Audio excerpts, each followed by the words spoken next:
काबिल एहतराम मेरे ज़िला किश्तवाड़ की बाशूर बागुर आवाम और नौजवान साथियों को मेरा प्यार भरा सलाम व आदाब। मेरा आज लाइव आने का जो मकसद है, बहुत सारी साथियों के साथ मेरी बातें हुई, आज पूरी बहस हुई। बहुत सारे मुद्दे ऐसे आए जो मैं उनको समझा कर जो है थक गया, लेकिन उसके बावजूद भी मैं आपके माध्यम से वो सारे साथी ज़रूर लाइव देखेंगे। उनका कहना यही है कि हमारे दौरे इक़्तिदार में यहाँ पर 13 से 14 हज़ार वर्कर्स जो थे जयप्रकाश इंडस्ट्रीज़ में काम करते थे, जबकि यहाँ पर एक ही प्रोजेक्ट हुआ करता था जो ओम मेहता जी की देन थी, जो हमारा national hydro electric power project था। जब यहाँ पर डीएसबी आई थी, उस वक्त भी यहाँ के लोग, यहाँ के नौजवान उसमें काम करते थे। बहुत सारे लोग, जो आज की सैलरी थी वहाँ उस वक्त डीएसबी दिया करती थी, मुझे याद है। और उसके बाद दूसरी एक और कंपनी आई थी यहाँ पर, जयप्रकाश इंडस्ट्रीज़, जिसमें मैं भी 13 से 14 हज़ार वर्कर्स काम कर रहे थे। और आज की डेट में जैसा वो लोग कहते हैं कि एक प्रोजेक्ट में हम लोगों ने 13 या 14 हज़ार वर्कर्स को जॉब दिलाया था। उस वक्त भी बेरोज़गारी थी, जैसे हम लोग थे, हम उस वक्त भी वहाँ पर एडजस्ट नहीं हो पाए थे। ये उस दौर की बात है जब यहाँ पर जयप्रकाश इंडस्ट्रीज़ हुआ करती थी, जहाँ जो यहाँ पर टनल वगैरह जो प्रोजेक्ट कंप्लीट करने के लिए आई थी और जिन्होंने कंप्लीट भी किया था। उसके बाद उनका ये कहना है कि उस वक्त भी हमने ज़ात पात मज़हब धर्म नहीं देखा था। तो उन लोगों से भी मेरी ये गुजारिश है कि आज के दौर में भी कोई धर्म मज़हब नहीं देखा जा रहा है, जिसको काम मिल रहा है वो काम कर रहा है। ये सब जो बातें हैं, ये बातें उठाते क्यों हैं मज़हब और धर्म की बात?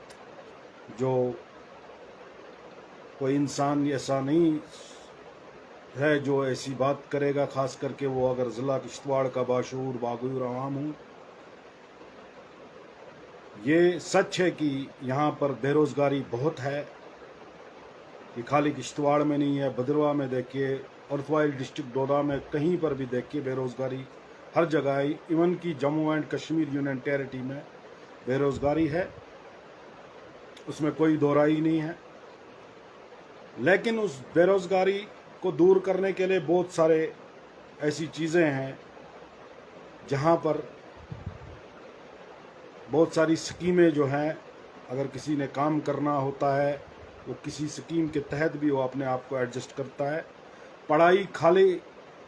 पढ़ाई करके खाली जॉब के लिए नहीं की जाती है, सोच समझ के लिए की जाती है, अच्छे बुरे की तहजीब के लिए की जाती है। आज की डेट में आप देखिए कि हमारे जम्मू व कश्मीर में, खास करके अर्थवाइल डिस्ट्रिक्ट डोडा या किश्तवाड़ की मैं बात करूं, बहुत सारे हमारे बच्चे जो है क्वालिफाइड नीट करते हैं या केस ऑफिसर्स बन रहे हैं। क्योंकि हमारे 90s के दौर में 1996 या 2000 तक हमारे पास यहाँ पर एजुकेशन सिस्टम नहीं हुआ करता था। ना मैंने देखा है, क्योंकि हमें भी शौक़ था पढ़ने का और पढ़ाने का और कुछ बनने का, हम में भी वो हौसला था और वो हम जुर्रत रखते थे कि ये चीज़ जो है हम कर सकते हैं। लेकिन किस्मत को कुछ और मंजूर होता है कि जो किस्मत में लिखा है वो कभी मिटता नहीं। जो अल्लाह ने लिखा है वो चीज़ इंसान को मिलती है। इंसान को उससे ज़्यादा कुछ नहीं मिलता, जो अल्लाह ने रखा है वही चीज़ से मिलती है। तो बहुत सारी बहस हुई वहाँ पर, तो नौजवानों के साथ, उन साथियों के साथ। तो उन्होंने कहा कि जब एक प्रोजेक्ट था यहाँ पर 14,000 वर्कर्स काम कर रहे थे, तो मैंने यही उनसे ये कहा कि वो दौर जो था, अगर वो दौर देखा जाए, वो उस वक़्त का दौर जो था, जो हमारे, मैं अपने टाउन की बात करूँगा, जो हमारे 15,000 लोगों के मुस्तकबिल में, मतलब जो मुश्तमिल था, जो 15,000 की आबादी, जिसे आबादी कहा जाता है, आबादी थी हमारे टाउन में। तो जितने भी एडजस्ट होने थे वो हो गए। उस वक्त भी हम एडजस्ट नहीं हो पाए उस मतलब उस जयप्रकाश इंडस्ट्रीज़ में या डीएसबी में या और कोई कंपनी यहाँ पर आई थी। उस वक्त भी हमें, जो आज के जो नौजवान कहते हैं कि हमें रोज़गार नहीं दिया जाता है या कुछ, उस वक्त भी हमारे साथ पॉलिटिक्स खेली गई। हमें उसी तरह रखा गया जिस तरह आज के नौजवान जो कहते हैं कि हमें, क्योंकि उनको भटकाया जा रहा है, असली मुद्दों से भटकाया जा रहा है। अगर मैं उन लोगों से ये कहना चाहता हूँ कि जिस वक्त नोटबंदी हुई, जिस वक्त मोदी जी ने, नरेंद्र दामोदर दास मोदी, जो हमारे प्रधानमंत्री, हमारे देश के प्रधानमंत्री, हमारे प्रधानमंत्री हैं, जो विजनरी एक लीडर्स हैं, जिनको ऑस्ट्रेलिया के प्रधानमंत्री ने कहा कि ये बॉस है, वाकई में इस वक्त माना जाता है। उसका मतलब उसका कद इस वक्त बहुत ऊंचा है, तमाम कंट्रीज़ उसको सलाम करती है। मेरे कहने का ये मतलब है कि जम्मू कश्मीर में इस वक्त किसी की सरकार नहीं है, और जो अपोजिशन का रूल होना चाहिए, वो अपोजिशन का रूल यहाँ पर कोई भी पार्टी नहीं कर रही है। अगर नोटबंदी के लिए ये सारी जो अपोजिशन पार्टीज एकजुट होकर धरना प्रदर्शन कर रही थी, प्रोटोकॉल्स के लिए, अपने प्रोटोकॉल के लिए लड़ रही थी, तो क्या वजूहात है कि अगर उनको लगता है कि हमारे यहाँ के नौजवानों के साथ गलत हो रहा है, अगर गलत हो रहा है, सही माने में अगर गलत हो रहा है, तो वो उन लोगों के लिए सड़कों पर क्यों नहीं आते? अगर जेन्युइन डिमांड्स आप लोगों की है, तो आप लोग किस चीज़ से डरते हो? आप लोग उन यंगस्टर के लिए क्यों नहीं आगे आते हो? जबकि आप लोगों की अगर सीट या आप लोगों की चेयर जब खतरे में होती है, आप लोगों को ये लगता है कि यहाँ पर इलेक्शन होने जा रहे हैं, तब आप आते हो। 2014 से लेकर आज तक मुझे एक भी ऐसा लीडर बताइए मुझे जिसने यहाँ जिला किश्तवाड़ के लोगों की मैं बात कर रहा हूँ, यहाँ के लोगों के लिए उन्होंने फाइट की हो, यहाँ के नौजवान बेरोजगार जो हैं उनके लिए उन्होंने फाइट की हो। अगर मानते हैं कि यहाँ पर एक प्रोजेक्ट में 14,000 लोग लगे थे, लेकिन उसमें भी 7 या 8,000 लोग जो थे वो अर्थवाइल डिस्ट्रिक्ट डोडा के थे, और बाकी सारे बाहर से लोग आया करते थे काम करने के लिए। और चाहे उसमें ऑपरेटर्स हों, चाहे मतलब कोई जेसीबी चलाता था, उसका ऑपरेटर जो था बाहर से मंगवाना पड़ता था, या कोई टेरेक्स हुआ करता था, उस वक्त टेरेक्स चलाया करते थे, उस टेरेक्स की बहुत बड़ी गाड़ी हुआ करती थी, और ऐसी पीपीएम हुआ करती थी, बाकी ऐसी बहुत सारी मशीनरीज हुआ करती थी इस टनल बनाने के लिए। जो ग्रेविटी का काम जहाँ पर चलता था, बाहर के लोगों को लाया जाता था, उस वक्त भी बाहर के लोगों को यहाँ पर लाया जाता था। ये आज के ही दौर में नहीं है। प्रोजेक्ट को जिन लोगों की ज़रूरत है, जिन प्रोजेक्ट्स में जो जो लोग डिजर्व करते हैं, वो लोग वहाँ पर लगेंगे, इसमें कोई दो राय नहीं। लेकिन मैं उन नेताओं से कह देना चाहता हूँ जो आज की डेट में ये कहते हैं कि हमारे ज़िला किश्तवाड़ के नौजवानों के साथ इख्तिसाल किया जा रहा है, या एक ही कम्युनिटीज़ लग रही है, दूसरी कम्युनिटीज़ को इग्नोर किया जा रहा है, ये सब गलत बात है। इसमें कोई दो राय नहीं है, सिर्फ गलत है। इस गलत के पीछे मत दौड़ो। ये एक पॉलिटिकल मतलब बयान होता है पॉलिटिशियंस का, क्योंकि उसकी जो पॉलिटिकली जो ज़मीन जो खिसक गई होती है, उसको सुधारने की वो कोशिश करता है। क्योंकि मुझे 30 साल हुए इस पॉलिटिक्स में, मैंने देखा कि कोई किसी के लिए नहीं कुछ करता है, न करेगा। इसके लिए आप लोगों को खुद अपना दायित्व निभाना पड़ेगा, देश के प्रति और अपने डिस्ट्रिक्ट के प्रति, जो हमारा डिस्ट्रिक्ट है पूरा जिला किश्तवाड़, एक दूसरे का सहारा बनना पड़ेगा हम लोगों को। हमारे बच्चों के लिए जो, जब हमें जॉब नहीं मिला उस दौर में, जो ये कहते हैं कि जब जयप्रकाश इंडस्ट्रीज आई थी, यहाँ पर बीएसबी आई थी, तब उस दौर में हमने सब लोगों को लगाया था।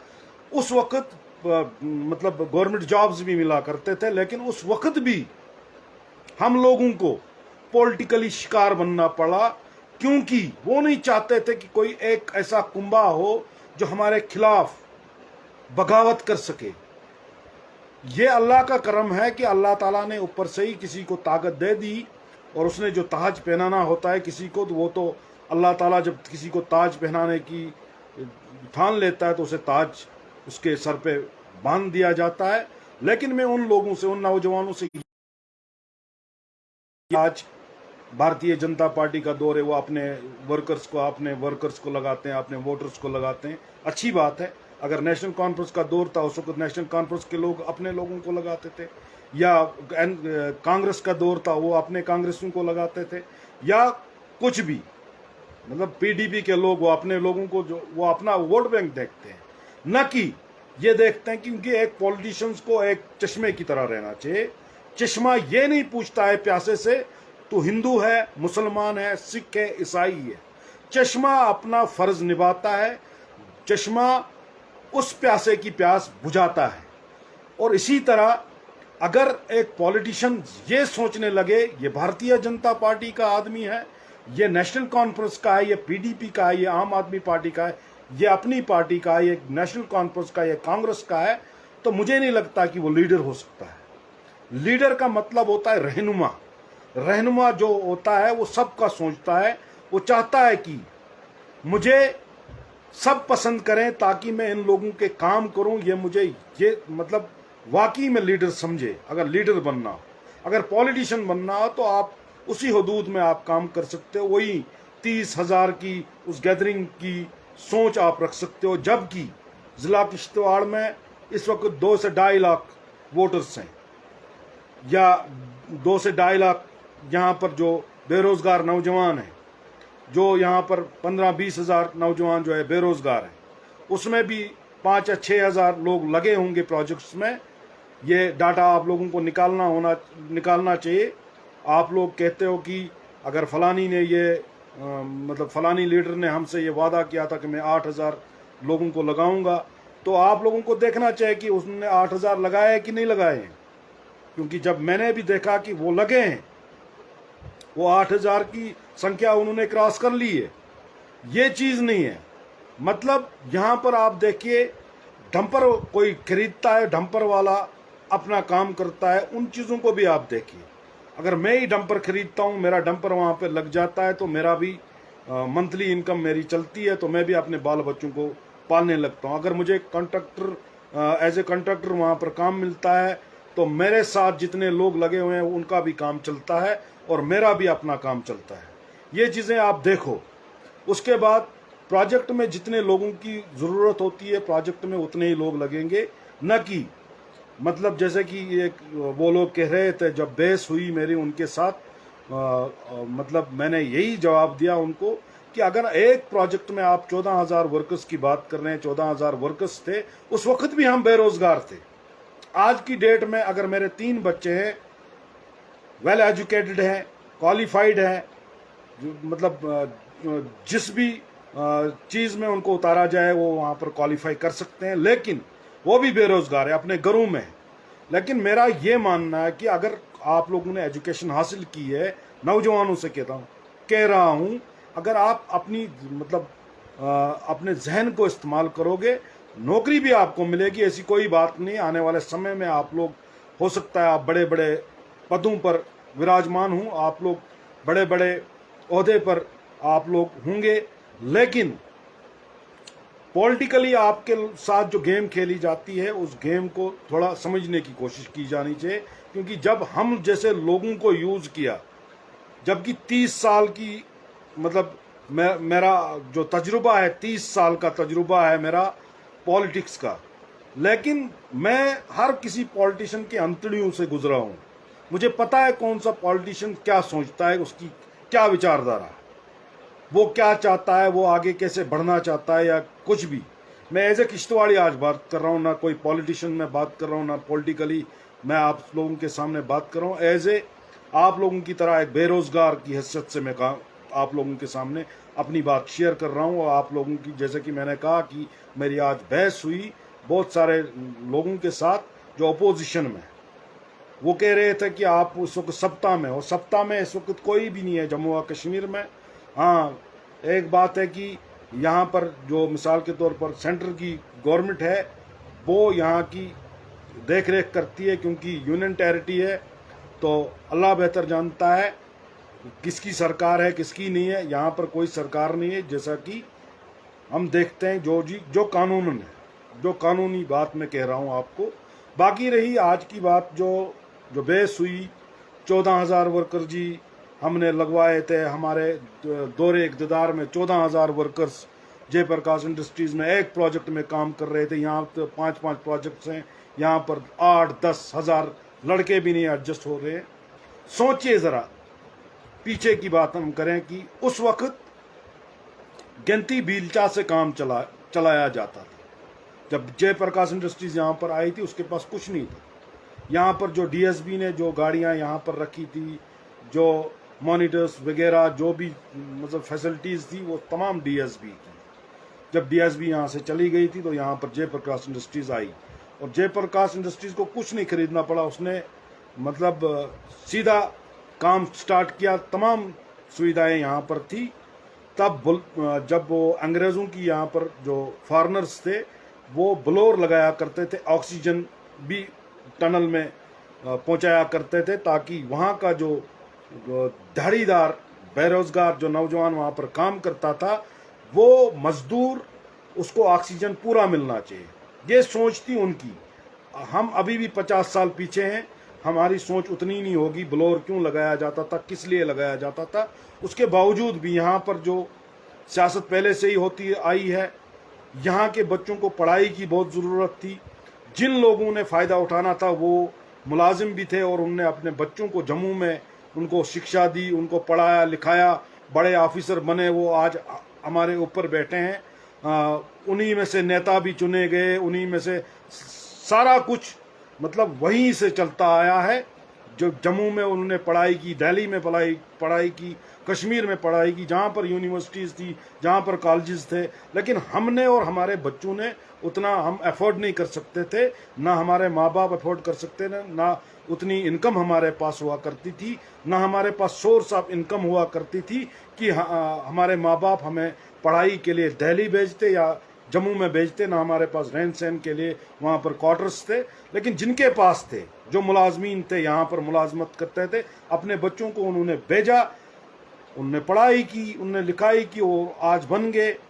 कोई डॉक्टर बन गया, कोई कुछ बन गया, कोई कुछ बन गया, कोई इंजीनियर बन गया, कोई कुछ कोई ना कोई उन्होंने अपना सब कुछ संभाल लिया। अपना जो संभालना था उन्होंने, अपना घर बनाना था उन्होंने बना लिया।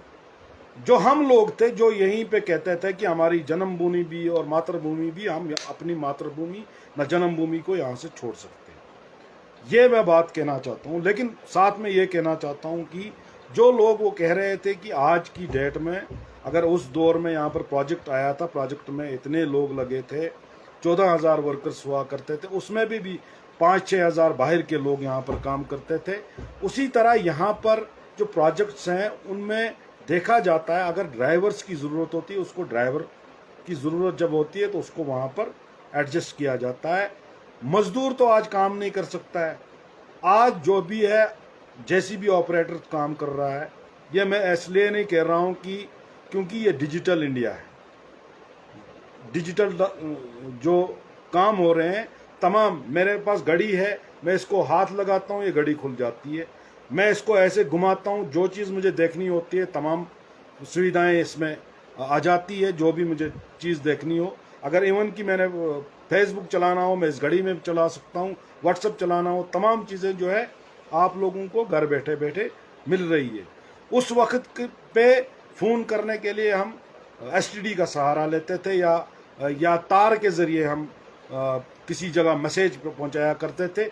आज की डेट में आज की डेट में आप देखो कि दिन ब दिन इस वक्त एक इम्तिहान हो रहा है, एक इम्तिहान हमारे साथ हो रहा है कि हम उस दौर के लोग हैं जिस दौर में हमने यहाँ पर ना कॉलेज देखा, ना यूनिवर्सिटीज़ देखी, ना कुछ। एक कॉलेज हुआ करता था जिसे हम लंगड़ा कॉलेज कहा जाता था, वो भी हमारे नौजवानों ने शहादत, हमारे बड़े भाइयों ने शहादत देकर हमें वो कॉलेज दिलाया था, और जिसकी वजह से जिन लोगों की वजह से हमें डिस्ट्रिक्ट भी मिला था, उन लोगों की हमने कभी बात नहीं की, ना हमने उनके बच्चों को देखा कि वो ठीक हैं, उनके घर में है कुछ ना है, लेकिन उनकी कुर्बानियां हम याद रखते हैं। लेकिन हम लोगों का फ़र्ज़ भी बनता है उन लोगों को देखना। दूसरी बात यह है कि जब ये चीज़ें, मेरी बहस जब उनके साथ छिड़ी तो मैंने यही कहा कि अगर डिमोनेटाइजेशन हुई, नोटबंदी जिस वक्त हुई, तमाम एमएलए, तमाम मिनिस्टर्स सड़कों पर आए, तो नाराबाजी उन्होंने अपने लिए, अगर उनके पास उस वक्त 80,000 रुपया पर मंथ उनको सैलरी मिला करती थी, अगर अपने प्रोटोकॉल के लिए वो लड़ सकते हैं, क्या वजूहात है किश्तवाड़ के बेरोजगार नौजवानों के लिए वो अपोजिशन में भी खड़ा नहीं हो सकते? आखिर कौन सा सांप सूख गया है? अगर वो अपने आप को लीडर कहते हैं, अगर वो अपने आप को ये हकदार समझते हैं अपने वोट का, वो हमारे बच्चों के लिए क्यों नहीं लड़ सकते हैं? अगर मेरा बच्चा इस वक्त क्वालिफाई करता है, उसे वो चीज़ नहीं मिल पाती है, तो मेरी फाइट करने का मकसद क्या है? अगर मेरे बच्चे को उसका दायित्व तो नहीं मिल सकता है, तो फायदा क्या है? ये मैं सोचता हूँ, क्योंकि उसने वो पढ़ाई की होगी। मैं अपना बच्चा ये कह रहा हूँ कि तमाम जितने भी बेरोजगार नौजवान, पढ़े लिखे जो नौजवान हमारे किश्तवाड़ के बच्चे हैं, वो मेरे बच्चे हैं, वो मेरी बच्चियाँ हैं। मैं इस लिहाज से मेरा बच्चा कह रहा हूँ। मेरा बच्चा मीन्स हम सब के जो जितने भी बच्चे हैं वो हमारे बच्चे हैं, वो देश का मुस्तकबिल है। लेकिन क्या वजूहात है कि जब नोटबंदी हुई तो ये तमाम लीडर सड़कों पर आए, और इनकी सैलरी 80,000 अगर थी तो 1.5 लाख की गई, 1,60,000 की गई। तो प्रोटोकॉल के लिए ये लीडर्स सड़कों पर आ जाते हैं अपने लिए, अपने मुफाद के लिए। क्या वजूहात है कि यहाँ की बेरोजगार नौजवान के लिए, बेरोजगार जो जनता है यहाँ पर जो पिसी जा रही है, अगर किसी भी लिहाज से मैं समझता हूँ कि अगर नंबर 1 पार्टी अगर इस वक्त पूरे विश्व में है, वो है भारतीय जनता पार्टी, इसमें कोई दो राय नहीं है। और अपोजिशन करने वाली भी नंबर 1 पार्टी अगर है, रही है कोई, वो है भारतीय जनता पार्टी, जिसने अपोजिशन में रहकर भी जो सत्ता में लोग थे उनसे काम लिया, और जिस वक्त अगर सत्ता में है वो काम कर रही है। एज ए मोदी जी के जो हमारे प्रधानमंत्री है, मेरा प्रधानमंत्री है, हम सबका प्रधानमंत्री है, हमारे देश का प्रधानमंत्री है, जिन्होंने हमारे देश का सर ऊंचा किया है, इसमें कोई दो राय नहीं है। नरेंद्र दामोदर दास मोदी जी की क़यादत में जो काम हो रहे हैं वो 100% ठीक हो रहे हैं, इसमें कोई दो राय नहीं है। रही बात उन अपोजिशन पार्टीज की, अगर वो सच में हमारे सके हैं, मैं कहता हूं अपनी जवानी मैंने जो ज़ाया कर ली है, पॉलिटिशियंस ने मुझे यूज़ किया, मैं यूज़ हुआ, उनको अपनी जगह खुशी होगी कि हमने चौधरी को यूज़ किया तो हमारा काम निकल गया, लेकिन मुझे मज़ा आता है अगर कोई मुझे यूज़ करता है। मैं खुशकिस्मत समझता हूं अपने आप को कि मैं किसी के काम आता हूं। मैं अपने आप को अप्रिशिएट करता हूं, मैं अपने आप को हौसला देता हूं कि मैं इस लायक हूं कि मुझे यूज़ किया जाता है। मुझे फ़ख्र होता है अपना कि अल्लाह ताला ने मुझे इतना कुछ दिया है कि मैं लोगों के काम आ जाता हूं और मुझे लोग यूज़ करते हैं। मैं अल्लाह की उस बारगाह में दुआएं करता हूं कि मुझे यूज़ करते जाए अगर मैं किसी के काम आता हूं। लेकिन मैं ये ज़रूर कहना चाहूँगा, अगर वो पॉलिटिशियंस, अगर वो इस वक्त सत्ता में नहीं है, अगर अपोजिशन में है, अगर वाकई में उनको यहाँ के लोगों की हमदर्दी है, यहाँ के नौजवान बेरोजगारों की हमदर्दी है, तो सड़कों पे आए। कौन उनको रोक रहा है? सड़कों पे आए। जब एक बच्चा रोता है तो माँ दूध देती है, जब एक बच्चा रोता है तो माँ को पता चलता है इसमें पेट में दर्द है, इसको खांसी है, इसको गले में दर्द है या इसको सिर में दर्द है, माँ को पता चलता है। अगर वाकई में आप लीडर हो, leader not a politician, leader means रहनुमा, रहनुमाई पूरी कौम की करता है। कौम मीन्स नेशन, नेशन मीन्स कौम। नेशन में कोई मजहब, कोई जात, कोई धर्म नहीं आता है। नेशन मीन्स, कौम मीन्स तमाम धर्म के लोग आते हैं। और मैंने कहा ना कि एक चश्मे की तरह लीडर अगर बनना है तो एक चश्मे की तरह बनिए। चश्मा ये नहीं पूछता है कि आप हिंदू हो, मुसलमान हो, सिख हो, ईसाई हो, अपना दायित्व निभाता है। वो चश्मा अल्लाह ताला की देन होती है। वो चश्मा ये नहीं पूछता है कि आप हिंदू हो, मुसलमान हो, सिख हो, ईसाई हो, आप बुद्धिस्ट हो, या आप कोई और जाति धर्म से हो, या आप एनसी हो, कांग्रेस हो, आम आदमी पार्टी हो, अपनी पार्टी हो, पीडीपी हो, कांग्रेस हो, बीजेपी हो। वो नहीं पूछता है, वो प्यासे की प्यास बुझाता है। उसे कहते हैं रहनुमा, उसे कहते हैं लीडर। एक पॉलिटिशियन होता है, पॉलिटिशियन जो जीतना चाहता है, उसको सिर्फ जीत उसके दिमाग में होता है, जीत, जीतना। ग्राउंड लेवल के लीडर हम जैसे होते हैं, जो फकीरी में, मुफलिसी में भी अमीरी की अदा लाए हैं। वो उस दौर में वो सफेद पोश लोग होते हैं जो लोगों के काम करते हैं, क्योंकि उनको अल्लाह की बारगाह में जवाबदेही बनना है, उसको कुछ जवाब देना होता है। लेकिन पैसा ही सब कुछ नहीं होता है, पैसे से बढ़कर भी कोई चीज होती है, इंसानियत। वो इंसानियत हमारे लीडर्स में आनी चाहिए। सबसे पहला दायित्व जो इंसान का है, इंसान से प्यार करना। मेरे नबी ने फरमाया है सल्लल्लाहु ताला अलैहि वसल्लम, ला इलाहा इल्लल्लाह मुहम्मद रसूलुल्लाह, मेरे नबी ने फरमाया है, जो किसी के साथ भी जाती करता है, दुश्मनी करता है, वो मेरे साथ दुश्मनी करता है। मेरे नबी ने फरमाया है, चाहे वो गैर मुस्लिम हो, चाहे वो मुस्लिम हो। किसी के साथ भी जाती करोगे, किसी के साथ भी दुश्मनी रखोगे, वो मेरे साथ रख रहे हो, मेरे साथ कर रहे हो। मेरे नबी ने ये फरमाया है। और हम उसके उम्मती होकर भी हम लोगों को सच का साथ देना चाहिए, न कि झूठ का साथ देना चाहिए। चाहे वो किसी भी मजहब से ताल्लुक रखता हो, सच्चा है, वो ईमानदारी और दयानतदारी से काम कर रहा है। और मेरे नबी ने भी ये फरमाया है कि मुल्क से प्यार करना, जिस मुल्क में रहते हो उससे प्यार करना सबसे बड़ा दायित्व तो हमारा भी है, और हमें करना चाहिए। नबी के उस नक्शो कदम पर चलने की हमें पूरी कोशिश करनी चाहिए, और उतरना भी चाहिए हमें उस चीज पर। रही बात, अगर ये सचमुच ये हमारे पॉलिटिशियंस ये चाहते हैं कि हमारे बच्चे जो बेरोजगार हैं, तब 15,000 की पॉपुलेशन थी हमारे किश्तवाड़ में, तो आज की डेट में आज की डेट में आप देखो, लाख से ज्यादा पॉपुलेशन होगी हमारे किश्तवाड़ में। आप उसी चीज को देखिए, 15,000। तब मैं था, आज मेरे साथ 3 बच्चे मेरे हैं, 5 बच्चे मेरे हैं, जवान हो गए हैं, उनको नौकरी की जरूरत है, उनको जॉब नहीं मिल रहा है। मैं किसको कोसूं? जबकि यहाँ पर जॉब की कैपेसिटी सिर्फ 2 लोगों की है। 3 मेरे बच्चे, अगर 2 लग जाते हैं, एक मेरा बच्चा रह जाता है, तो वो क्या कहेगा? मतलब मेरा बच्चा क्या कहेगा जो जिसको नौकरी नहीं मिलेगी, और मेरे खिलाफ बगावत करेगा? वो सोचेगा कि इसमें जॉब नहीं है, इसमें ये चीज नहीं है। तो ये चीजें हैं जनाब। आप अगर लाइव आएंगे मेरे साथ, मैं आपको बोलूंगा कि एक्सप्लेन मैं क्या करना चाहता हूं।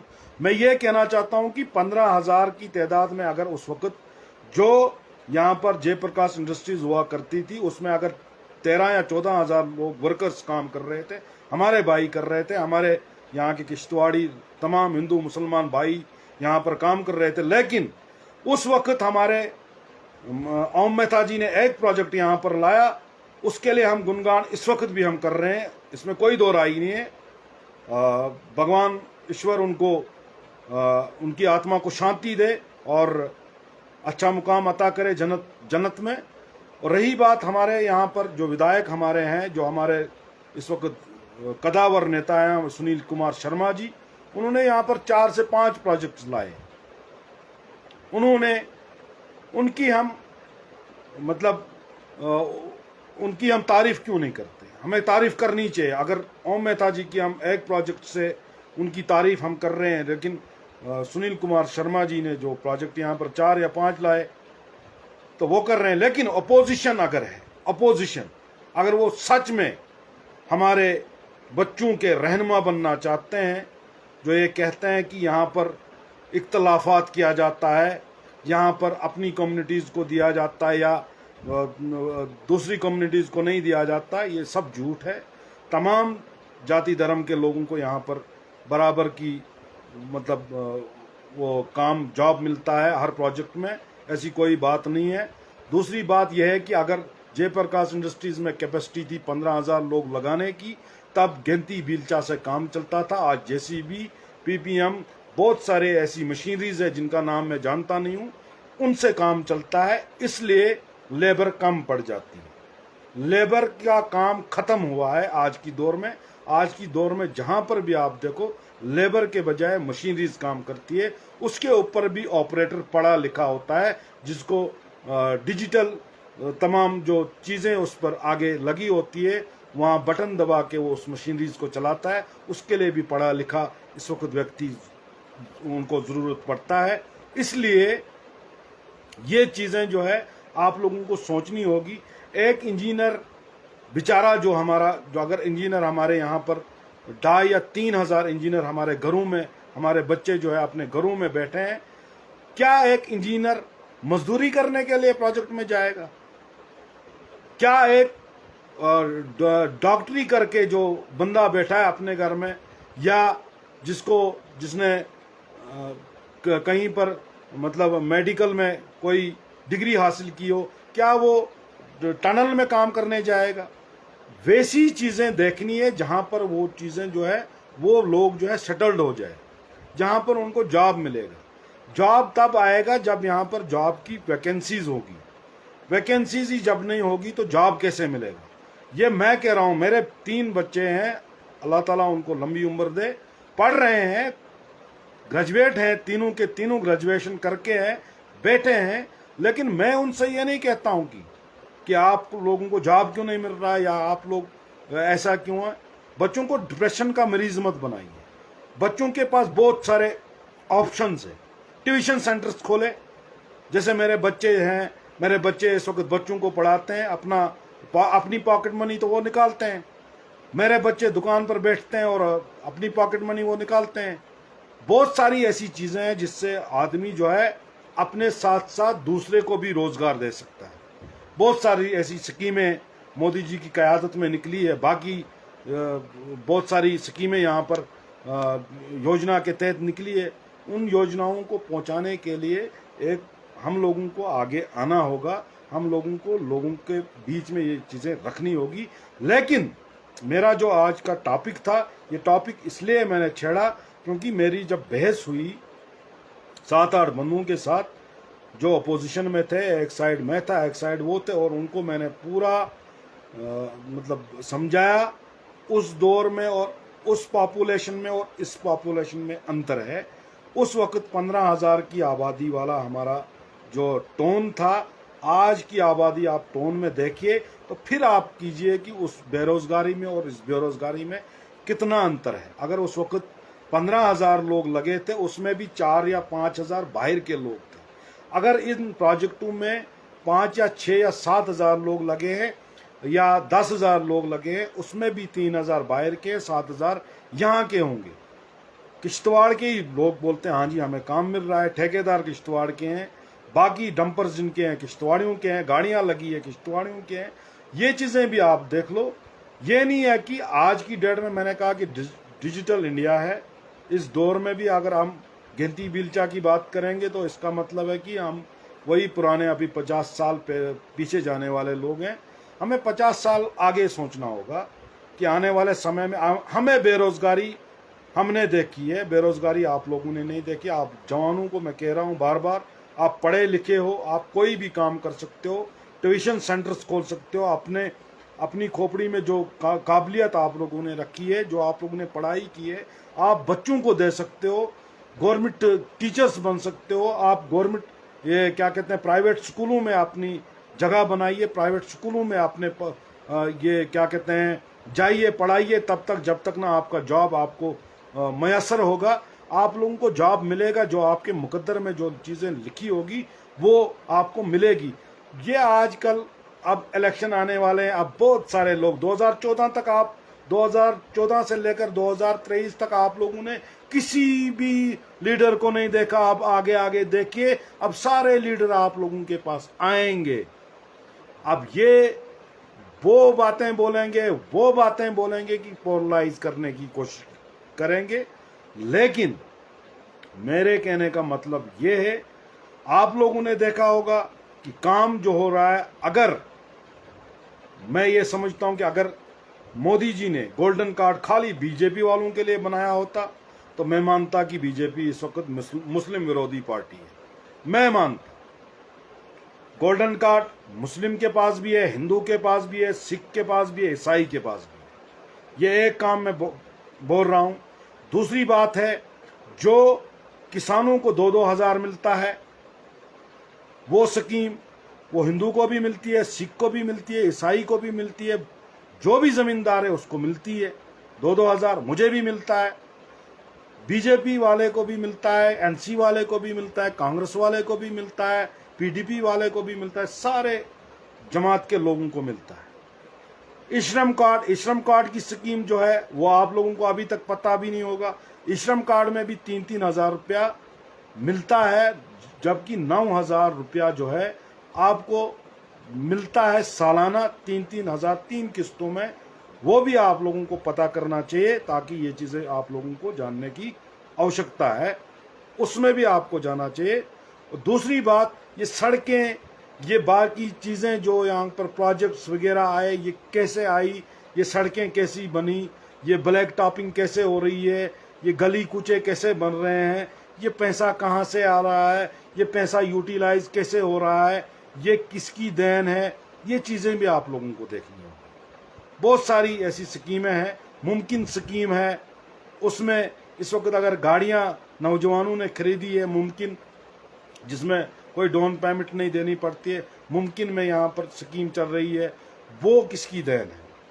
ये चीज़ें देखो, बहुत सारी ऐसी स्कीम है जो इंशाल्लाह ताला आने वाले समय में हम डोर टू डोर जब कैंपेन रखेंगे, उसमें हम तमाम लोगों को समझाएंगे कि हम लोग जो हमारे आदरणीय नरेंद्र दामोदर दास मोदी जी, जो हमारे वजीर आजम हैं हमारे देश के, जिनको द बॉस का खिताब मिला है ऑस्ट्रेलिया के प्रधानमंत्री से, हमें फ़ख्र होना चाहिए कि हमारा हिंदुस्तान इतना आगे जा रहा है, हमारा देश इस वक्त तामीर और तरक्की की तरफ जा रहा है। हम लोगों को अप्रिसिएशन देनी चाहिए, लेकिन उसके साथ साथ हम लोगों का योगदान ज़रूरी है। मोदी जी के नेतृत्व में जो सरकार इस वक्त चल रही है, जो 9 साल बेमिसाल जो मोदी जी की है, उसमें कोई दोहराई नहीं है। उसमें हर कोई अपोजिशन वाला भी आपको बोलेगा कि इन्होंने काम किया, लेकिन अपोजिशन से मेरा ये सवाल है, आज मैं ये कहना चाहता हूं, अगर आप लोग सच में मेरे किश्तवाड़ के उन नौजवान बेरोजगारों के सके हो, आप लोग अपोजिशन क्यों नहीं करते हो? आप लोग सड़कों पर क्यों नहीं आ जाते हो? अगर एक ही कम्युनिटीज के लोगों को लगाया जाता है प्रोजेक्ट में, आप लोग सड़कों में क्यों नहीं आते हो? उन बेचारों को रोजगार दिलाने के लिए आखिर कौन सा सांप आप लोगों को सूंघ गया है जो आप अपोजिशन भी नहीं कर सकते हो? आप अपोजिशन के लायक भी नहीं हो। अपोजिशन हमने भी की है, हमने उस वक्त अपोजिशन की है जब नेशनल कॉन्फ्रेंस इक्तदार में हुआ करती थी, जब पीडीपी इक्तदार में हुआ करती थी, तब भी हम अपोजिशन करते थे। और जब हम अपोजिशन करते थे, हम सड़कों पर बैठते थे। जाइए देखिए, हमारे लोग हमारे खिलाफ पर्चे लगे हुए थे उस दौर में, जिस दौर में इन लोगों की हुकूमत थी। और हुक्मरान देखिए, आज की हुकूमत देखिए, आज की हुकूमत में बताइए मुझे, पॉलिटिकली किसी को भी कोई पर्चा लगा? आज की डेट की मैं बात कर रहा हूं, आज की इस मौजूदा सरकार, जो सेंट्रल सरकार की मैं बात कर रहा हूं, आज के दौर में दिखाइए मुझे किसी भी सोशल वर्कर को अगर वो अपोजिशन करता है, पॉलिटिकली उसको कोई भी थ्रेट मिली हो, पॉलिटिकली उसको कोई भी हिरास करता हो, पॉलिटिकली उसके खिलाफ पर्चा लगा हो, नहीं, नेवर, नथिंग, कभी नहीं लगेगा।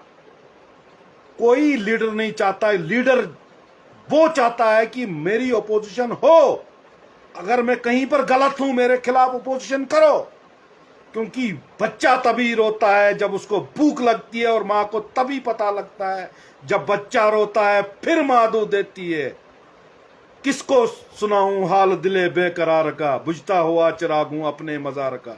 इसलिए मैं हर हमेशा जगाने की कोशिश करता हूं, बुलंदी देर तक किस शख्स के हिस्से में रहती है, बहुत बड़ी बड़ी इमारतें हर वक्त खतरे में रहती है। क्योंकि जब जलजला आ जाता है लोग कैसे डर जाते हैं, जरा सी जमीन हिल जाती तो हमें खुदा याद आता है।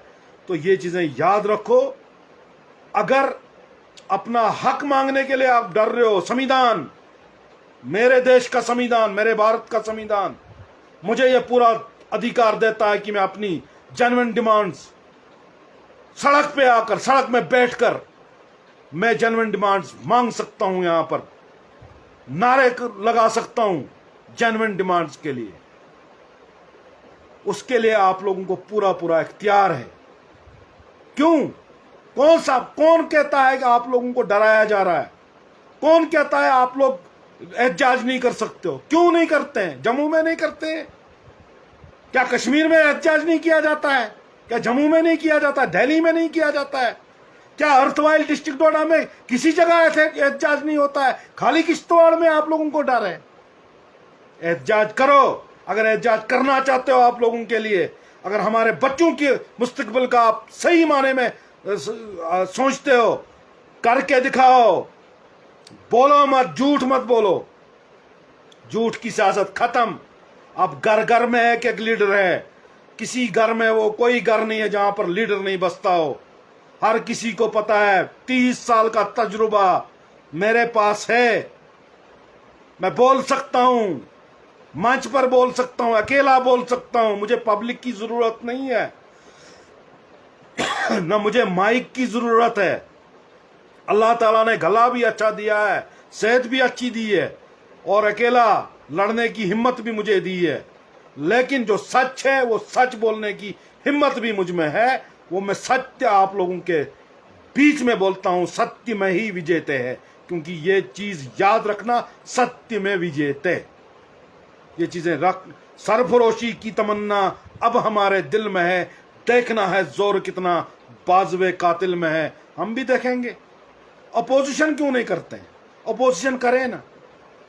मेरे खिलाफ आप बोलो, मेरे खिलाफ आप बोलो। मैं किस्मत वाला होऊंगा जब आप मेरे खिलाफ बोलोगे। जब आप मेरे खिलाफ बोलोगे, मुझे पता होगा उसी के खिलाफ बोला जाता है जो है कुछ है, जिसको अल्लाह ताला ने इज्जत बख्शी हो। आप बताइए, बेदाग हूं, पेवन पे पेवन मेरी कबा में, दामन पे मेरे कोई दब्बा ना मिलेगा। ये चीजें आप लोगों को सोचने की जरूरत है। क्योंकि सारे जहां से अच्छा हिंदुस्तान हमारा, हम बुलबुलें हैं इसकी, ये गुलस्ता हमारा।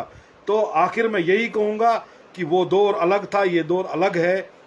उस दौर में प्रोजेक्ट जो बना रहे थे वो गेंती बिल्चा के जरिए बन रहे थे, और आज के दौर में जो है डिजिटल इंडिया है। इसमें आप लोगों को, मैंने तभी कहा, इस घड़ी की मिसाल दी, गरीब की घड़ी है तो इसको बटन दबाते हैं, ये ऑन हो जाती है। उसी तरह मशीनरीज भी वैसी होती है। इसलिए हर फैसिलिटीज आपको प्रोजेक्टों में मिलेगी। उसके लिए किन किन लोगों को वहां पर लगाया जाता है, उसके लिए बाज़ाब्ता वहां पर एडवर्टाइजमेंट निकलती है, NITs निकलती है, कामों के बाकी चीज़ें हैं, बहुत सारे मतलब चीज़ें हैं। आपने फार्म भरना चाहिए। तमाम जगहों पर फार्म निकलते हैं। आप लोगों को फार्म भरना चाहिए। आप लोगों को अपने अल्लाह पे भरोसा होना चाहिए। अल्लाह के ऊपर भरोसा रखो। आप लोगों को आपकी मेहनत का फल आपको जरूर मिलेगा। हमें अगर नौकरी नहीं मिली, क्या हम नहीं जी पाते हैं? क्या हम अपने बाल बच्चों को नहीं पालते हैं? मजदूरी करते हैं, मशक्कत करते हैं, करेंगे, लेकिन दामन पे दबा नहीं मिलना चाहिए। ईमानदारी और दयानतदारी से, देशभक्ति की तरह, देशभक्त बनकर।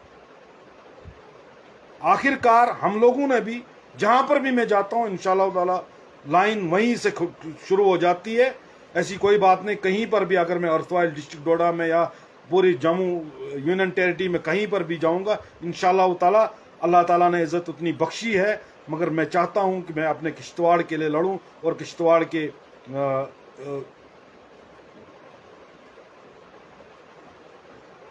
यही बात है इरफान शाह साहब, यही मैं बात बोलना चाहता हूं। बाज़ाब्ता वहां हाई अप्रोच वाले बंदे ही लगते हैं जनाब, आम इंसान वहां पे भी नहीं लगता। आप मुझे बताइए, जो लोग ये कहते हैं कि हाई अप्रोच के बंदे, हाई अप्रोच कौन है? आप मुझे बताइए हाई अप्रोच कौन सी हाई अप्रोच वहां पे लगती है, किसकी अप्रोच लगती है? अगर आपके पास टैलेंट है, आप लोग उस टैलेंट के जरिए जाएंगे। आप इंजीनियरिंग करके हो, आप या कोई मतलब ऑपरेटर हो, आपको जब ऑपरेटर की पोस्ट वहां पर निकलेंगे, अगर आप ड्राइवरी करते हो, आपको वहां पर एडजस्ट किया जाएगा। ये सब प्रोपेगेंडा है। ये चीजें मैं नहीं मानता हूं कि मुझे जब ड्राइवरी करनी नहीं आती है, मैं ड्राइवर मांगने ही जाता हूं, मैं बोलता हूं मुझे ड्राइवर लगा दो। मैं इंजीनियर बनना चाहता हूं, इंजीनियरिंग करके मुझे पता ही नहीं है, डिप्लोमा है, इंजीनियर बनना चाहता हूं। तो इसका ये मतलब नहीं है कि वो नहीं लगा रहे हैं। इंशाल्लाह ताला आप तमाम लोगों को, इरफान साहब आप पढ़े लिखे हो, आपको आगे आना चाहिए इन चीज़ों में। और मैंने जो मिसाल आपको बोली है कि आप लोग पढ़े लिखे हो, आप लोग अपना खुद का कारोबार कर सकते हो, जिस कारोबार से आप 10 आदमियों को अपने साथ एडजस्ट कर सकते हो। ऐसी बहुत सारी स्कीमें हैं, लेकिन वो स्कीमें बोलने के लिए थोड़ा टाइम होना चाहिए। थोड़ा आप लोगों के साथ जब मेरा वार्तालाप हो जाएगा, आपके साथ जब मिलूंगा, बहुत सारी ऐसी चीजें हैं, आपके पास लोग जॉब ढूंढेंगे, न कि आप खुद के लिए जॉब ढूंढोगे। आप खुद ही बोलोगे कि मेरे पास इतनी पावर थी कि मैं जॉब दे रहा हूं इस वक्त। ऑटोमेटिकली आपका बिजनेस चलेगा, आपका काम चलेगा, आपके साथ 10 आदमी एडजस्ट हो जाएंगे। लेकिन ज्यादा ना कुछ कहते हुए, इस बहस में आज मैं दिन भर भी बहुत थका हूं, इसीलिए मैं आप लोगों के सामने आया था कि ताकि मैं इन नौजवानों को ये समझा सकूं, हिम्मत न हार, हिम्मत मर्दा, मदद खुदा।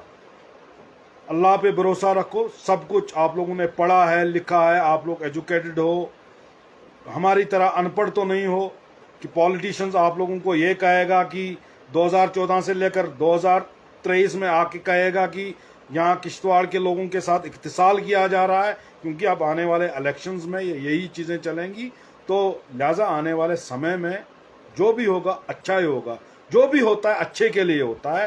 तो इसलिए मेरी ये मुदबाना गुजारिश है तमाम युवा पीढ़ी से कि अपना फ्यूचर देखो, ग्राउंड लेवल पे आ जाओ, आप ही आ जाओ आगे, आप सियासत में कूद जाओ, दिखाओ इन सियासतदानों को कि हम भी सियासत कर सकते हैं। अगर आप लोग हम पे सियासत कर सकते थे, हमारे माँ बाप पर आप लोगों ने सियासत की है, हम भी आप पे सियासत कर सकते हैं। आओ एक अखाड़े में आ जाओ, आप लोग खुद सियासतदान बनो, आप लोग लीड करो, आप लोग युवा पीढ़ी हो, आप लोग देश का मुस्तकबिल हो। आप लोगों को आना चाहिए, ग्राउंड में आना चाहिए। आप लोग, मैं देखता हूं कि आप लोग क्यों नहीं कामयाब हो सकते हो। आप लोग आइए, हाथ से हाथ मिलाइए, तमाम लोग हिंदू मुसलमान भाईचारा को कायम और दायम रखते हुए आप लोग आइए, ये चीजें आप देखो।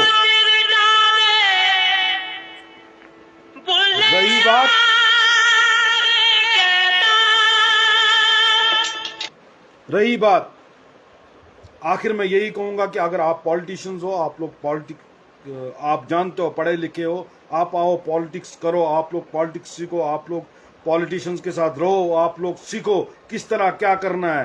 तो ज़्यादा ना कुछ कहते हुए, ये प्रोपेगेंडा जो कर रहे हैं अपोजिशन, अगर अपोजिशन इतनी हमदर्द है हमारी, तो उनको कहो, उन जो ये कहते हैं कि अप्रोच लगती है, फलानी साहब की अप्रोच लगती है, ये झूठ बोल रहे हैं।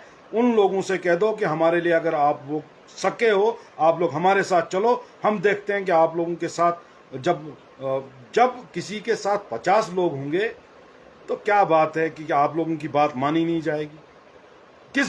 किस चीज की बात कर रहे हो? जब भारतीय जनता पार्टी अपोजिशन में थी, अपोजिशन कर रही थी, तो क्या वो सप्ताह में काम करवा रहे थे? वो सत्ता में ना होकर भी काम करवा रहे थे कांग्रेस से, नेशनल कॉन्फ्रेंस से, पीडीपी से। जब वो सत्ता में होकर इस वक्त सेंटर में है, यहां पर तो जम्मू कश्मीर में किसी की सरकार नहीं है, बेवकूफ बनाया जा रहा है आप लोगों को। अपोजिशन से कहो सड़क पे आ जाए हमारे लिए। जब आप लोग, आप नौजवान उन पॉलिटिशियंस के लिए सड़कों पे आ जाते हो, तो अगर वो अपनी नोटबंदी के लिए, प्रोटोकॉल के लिए सड़कों पर आ जाते हैं, तो क्या वजूहत है यहां की नौजवान पीढ़ी के लिए वो सड़कों पर नहीं आ जाते हैं? जो मुस्तकबिल है मेरे देश का, हमारे देश का मुस्तकबिल है। ज्यादा ना कुछ कहते हुए इस बात को याद रखना, ये पॉलिटिशियंस सिर्फ हमें बांटने का काम करते हैं और कुछ नहीं। और हमारे नौजवानों को रोजगार अगर इनको दिलाना होता, ये सड़कों पर आ जाते। अगर अपनी जो काला धन था, अपने काले धन के लिए ये सड़कों पर आए, तो क्या वजूहत है हमारी बेरोजगारी के लिए ये सड़कों पर नहीं आते? हमारे बच्चों की बेरोजगारी के लिए ये सड़कों पर नहीं आते। ज्यादा ना कुछ कहते हुए मैं आपसे रुखसत होना चाहता हूं। जय हिंद, जय भारत।